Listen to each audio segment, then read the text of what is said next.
तो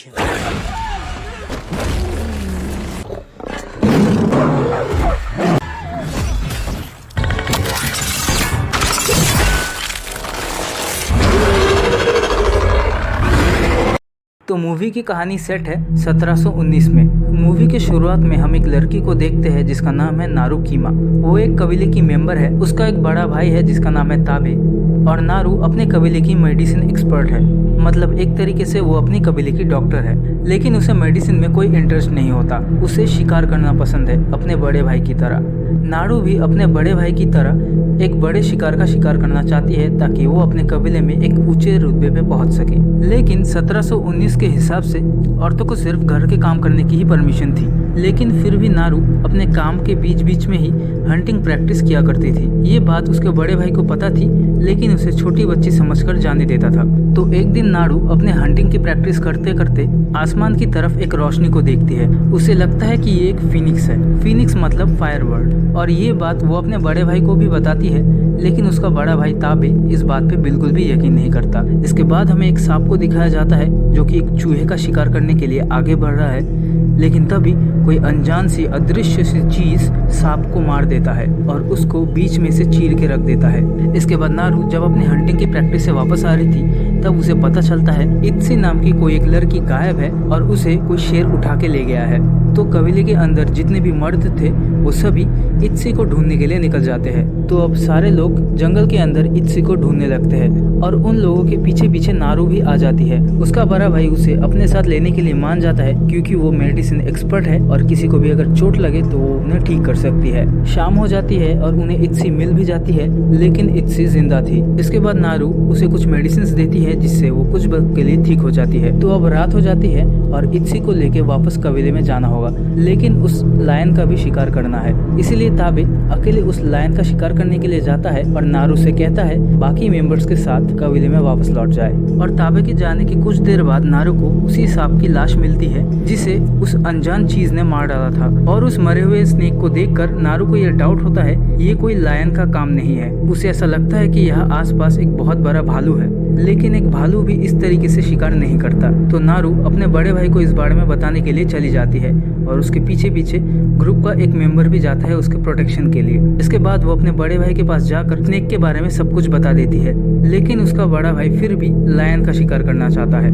तो ताबे शेर के लिए एक चारा लाता है और नारू और वो दूसरा बंदा पेड़ के ऊपर छुप के बैठे रहते हैं ताकि जब शेर आए तो वो दोनों ऊपर से शिकार कर पाए। इसके बाद चारे को बिछा दिया जाता है और लायन का वेट किया जाता है। इसके बाद अचानक लायन उस दूसरे बंदे पर हमला कर देता है और उसे मार देता है। और ये सब इतनी जल्दी और अचानक हो जाता है कि नारू को कुछ समझ में नहीं आता और वो लायन को पहले मौके पे मार नहीं पाती। इसके बाद नारू और वो लायन आमने सामने आते हैं और इस बार नारू लायन को इंजर्ड कर देती है और खुद भी ऊपर से नीचे गिरकर बेहोश हो जाती है। वापस जब उसकी आँख खुलती है तो वो अपने आप को अपने कबीले में पाती है, जहाँ पर उसकी माँ उसे बताती है कि उसका बड़ा भाई उसे वापस लेकर आया है। और थोड़ी देर बाद उसका बड़ा भाई भी उस शेर को मारकर अपने कबीले में वापस आता है और उस शेर को मारने की वजह से उसे अपने कबीले में काफी ऊंचा रुतबा मिल जाता है, जो देखकर नारू को थोड़ा बुरा लगता है क्योंकि उसे ये रुतबा चाहिए था। इसके बाद अगले दिन सुबह जहाँ कबीले की सारी औरतें औरतों वाला काम करने के लिए जा रही थी, वहीं पर ही नारू जंगल में अपनी हंटिंग प्रैक्टिस करने के लिए चली जाती है और वो अपने साथ अपने डॉग को भी ले जाती है जिसका नाम है कीमा। तो जंगल के अंदर नारू को एक पैर का निशान मिलता है और जब वो उसका नाप लेती है तो उसका साइज काफी ज्यादा बड़ा होता है, जो चीज नारू को काफी ज्यादा हैरान कर रहा था। इसके बाद वो अपने एक्स के साथ प्रैक्टिस करने लगती है और एक नई तरकीब निकालती है, जहाँ पर वो अपने एक्स को एक लंबी रस्सी से बांध देती है ताकि दूर फेंके गए उस एक्स को अपनी तरफ वापस लाने में आसानी हो। तो इसी टेक्निक के साथ नारू काफी बार प्रैक्टिस करती है। इसके बाद हमें एक शिकारी वुल्फ को दिखाया जाता है जो कि अपने शिकार को टारगेट कर रहा था और उसका शिकार है एक खरगोश।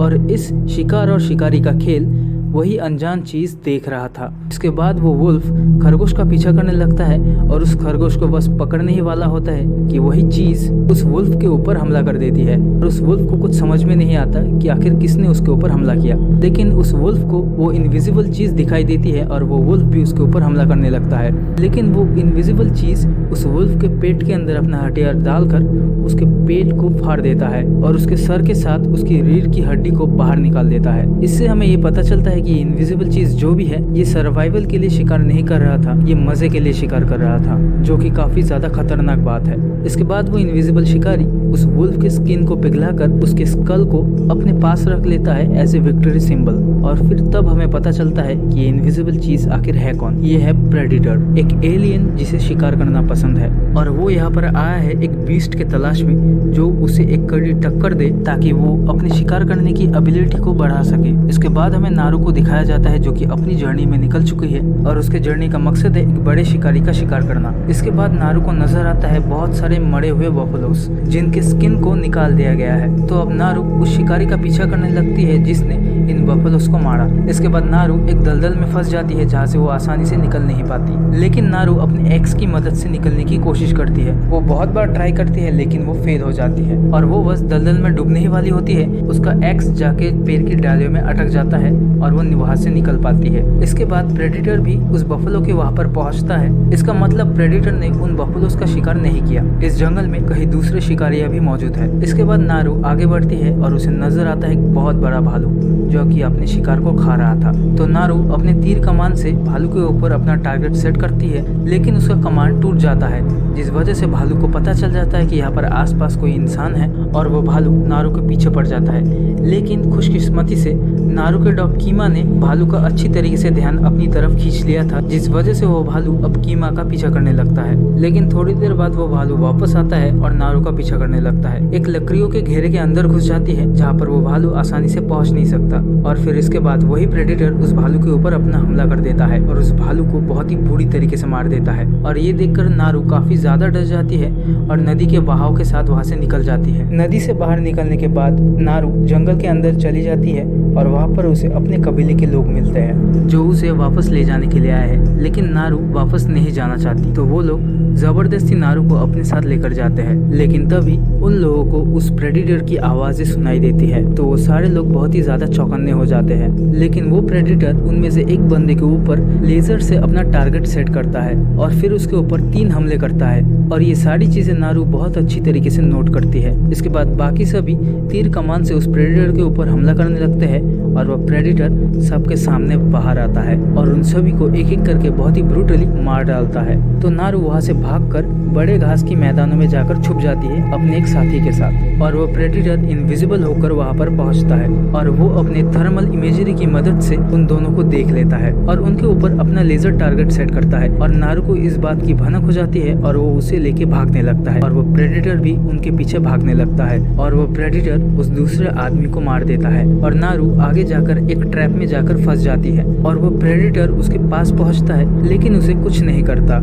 इसके बाद पीछे से अमेरिकन वहां पर पहुंचते हैं अपने बड़े बड़े बंदूकों के साथ। वो लोग नारू को एक केज के अंदर बंद करके रखते हैं और उनके पोशाक को देखकर लगता है कि इन्हीं लोगों ने उन बफलोस का शिकार किया और उनकी चमड़ी निकालकर अपने लिए पोशाक बनाए। इसके बाद वो अमेरिकन नारू के बड़े भाई टाबे को उसके सामने लाते हैं और उसका सीना चीर देते हैं और अगली सुबह उन दोनों को चारा बनाते हैं उस प्रेडिटर के लिए। सारे अमेरिकन अपनी अपनी जगह पर रेडी होते हैं और वो लोग वेट करते हैं प्रेडिटर के वहाँ पर आने का। इसके बाद बहुत सारे घोड़े हमें वहाँ से भागते हुए नजर आते हैं और इसी के साथ एंट्री होती है प्रेडिटर की और वो सारे अमेरिकन उस प्रेडिटर के ऊपर एक एक करके हमला करने लगते हैं और वो प्रेडिटर एक एक करके सारे अमेरिकन को काफी ब्रूटल तरीके से मार डालता है। नारू अपने बड़े भाई को बताती है कि उन्हें फिलहाल के लिए कोई खतरा नहीं है, क्योंकि वो जब ट्रैप में फंसी हुई थी तब वो प्रेडिटर उसके बिल्कुल करीब था, उसे मार सकता था लेकिन वो उसे मारा नहीं और वहां से चला गया। मतलब ये प्रेडिटर सिर्फ उन शिकारियों का शिकार करना चाहता है जो इसके लिए खतरा है।